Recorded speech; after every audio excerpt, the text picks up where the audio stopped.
My name is Denis, but you can call me Dinosaur.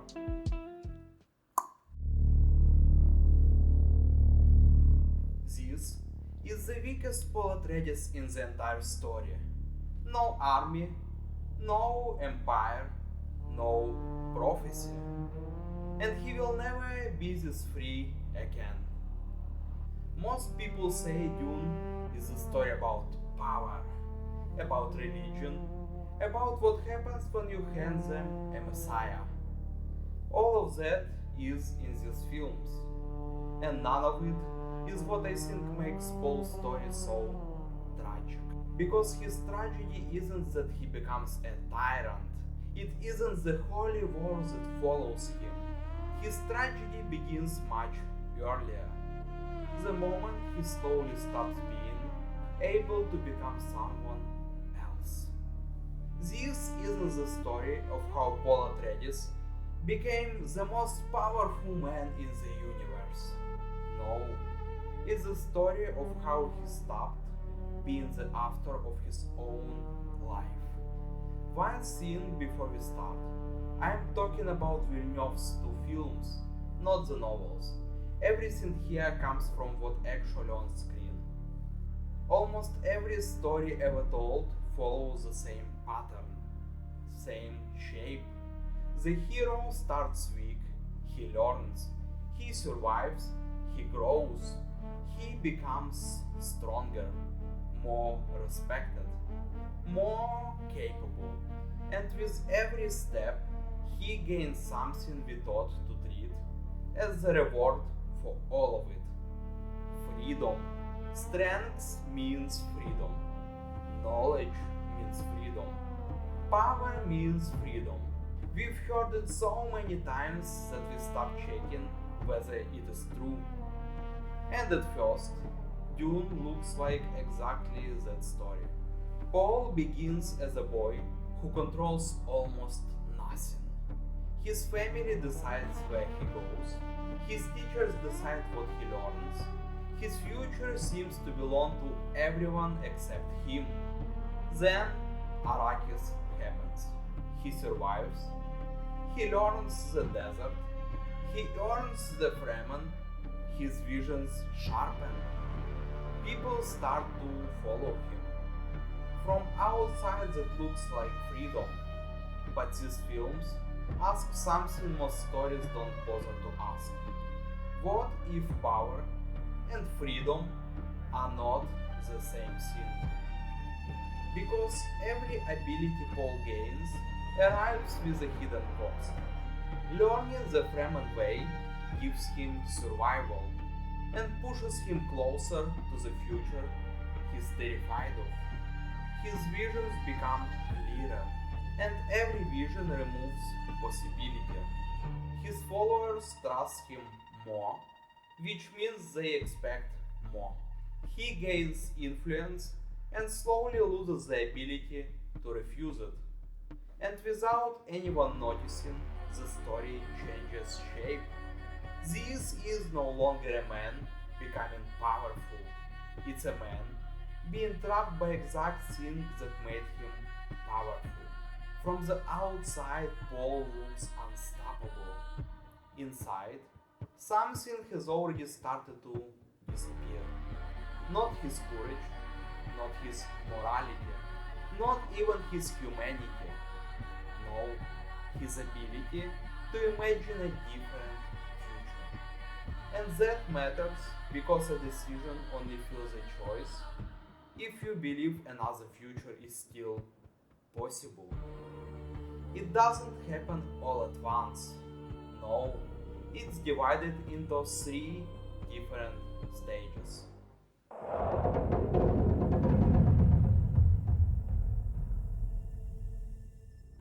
Now, someone is already objecting. Paul on Caladan is the least free character in these films. His house decides his life, his mother's order decided he would exist at all, and there is a plan for him he never agreed to. That's actually true. Externally, he has almost no control. But that's not the freedom I'm talking about. not the freedom to act, the freedom to become. And the film shows us exactly what that looks like in a scene most people remember for the wrong reason. Paul has a vision of Jamis. In it, Jamis is a friend, a teacher, someone who shows him the desert, who tells him about the way water moves under the sand. Then he meets Jamis and kills him. The vision was wrong. People remember this scene for the fight. I think the interesting part happened a few minutes earlier. His visions are not the future. They are fragments, possibilities, one thread out of thousands, and he has no idea which one is real. Which means he still has something he's going to lose by the end of the second film. Curiosity. He experiments, he asks questions, he gets things wrong and learns from them. Every decision teaches him something because the outcome is genuinely unknown, even to him. This is the weakest version of Paul we ever see. It's also the freest, because his future hasn't become a prison yet. Then Arrakis starts to change him, not just Fremen, the spies. The visions get sharper, more detailed, more convincing, and eventually he sees the thing that terrifies him.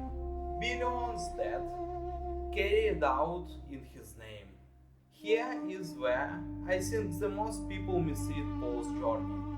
They treat this as a moment he accepts his destiny, but he doesn't. He spends almost all part 2 trying to get out of it.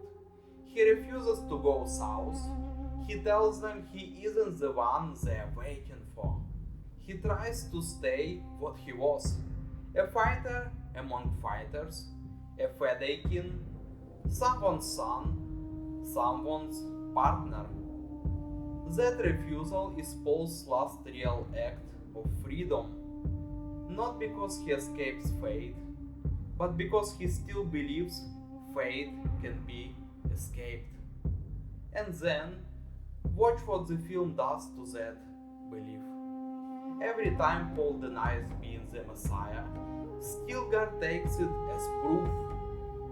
Humility is written into the prophecy. Denial is written into the prophecy. There is no sentence Paul can say that gets him out, because the story he's trapped in already has an answer for everything he could say. I don't think people talk about this part enough. Paul's freedom isn't only taken by what he sees, it's taken by what other people are certain of. He is being rewritten by the people who loves him. And from the inside, the same thing is happening. Every new vision quietly deletes another possibility. Every answer removes a question. Every certainty removes a choice. Paul doesn't become trapped because he sees the future. He becomes trapped because he slowly stops believing another future is possible. And eventually, only one left.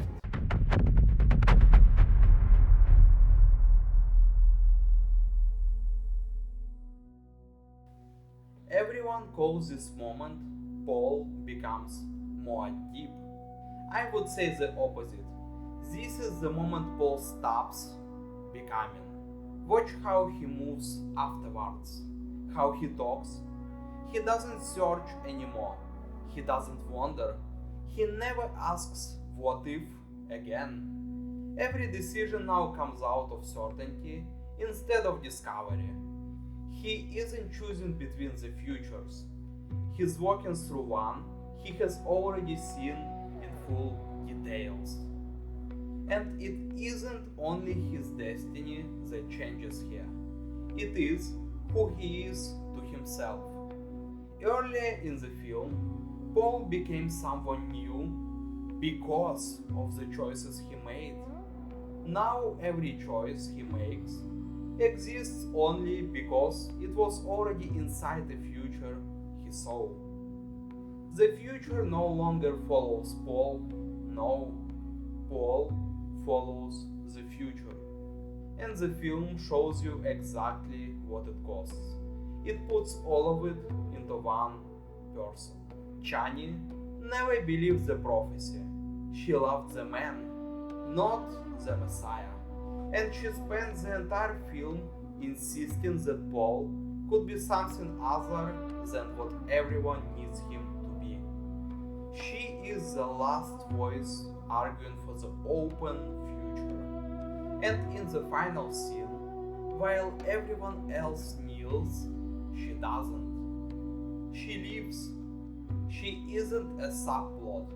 She is the whole argument of the film, standing in the desert and walking away from it. There is a fair objection here, and I want to take it seriously, because it's the strongest argument against everything I've just said. Maybe Paul isn't trapped at all. Maybe he is rationalizing, because he does choose. He chooses revenge. He chooses the throne. He drinks the water of life on purpose. He stands in front of the Fremen and promises them paradise. That's not a man carried helplessly by fate. That's a man taking what he wants and calling it destiny. I think that objection is half right. And the half that's right is exactly what makes it tragic. Yes, Paul chooses, but look at what a choice has become for him by that point. He isn't choosing between two futures he can imagine. He's picking between one future he has seen in complete detail and darkness. Every alternative has already gone black. That's not a decision. That's the last remaining option. And ask yourself if you would really turn that down. Not a holy war, just a life you already know works out. Most of us would take the certainty every single time. This what makes it a trap. It doesn't feel like a trap. It feels like clarity. Paul's visions are not really a point. The point is what certainty does to a person. Think about who you were 5 years ago. Probably not who you are now. Somewhere in there was a conversation you didn't plan.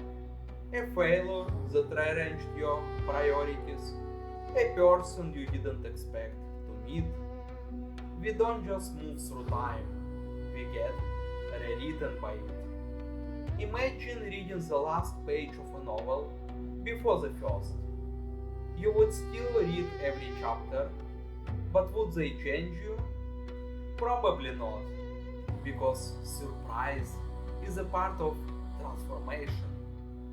And that's the thing Paul actually loses.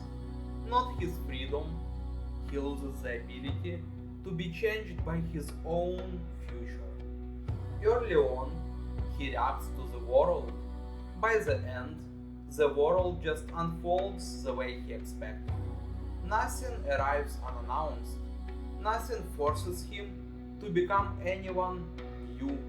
Which is why I don't think Dune is criticizing prophecy.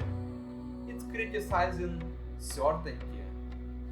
We spend our lives trying to eliminate it. The right career, the right relationship, the right decision, some guarantee that it all works out. Dune turns that completely upside down, because the less room life has to surprise you, the less room life has to transform you. Think back to that boy. He knew almost nothing. He doubted himself. He was afraid. He changed his mind constantly. He was the least powerful version of Paul we ever see. but he was also the most alive. By the end, Paul has everything: power, knowledge, followers, certainty, and nothing left that can surprise him into becoming someone else. So maybe the greatest freedom we have is not knowing who we will become tomorrow. Thanks for watching. If you liked my videos, please leave a comment, like and subscribe. Adios amigos.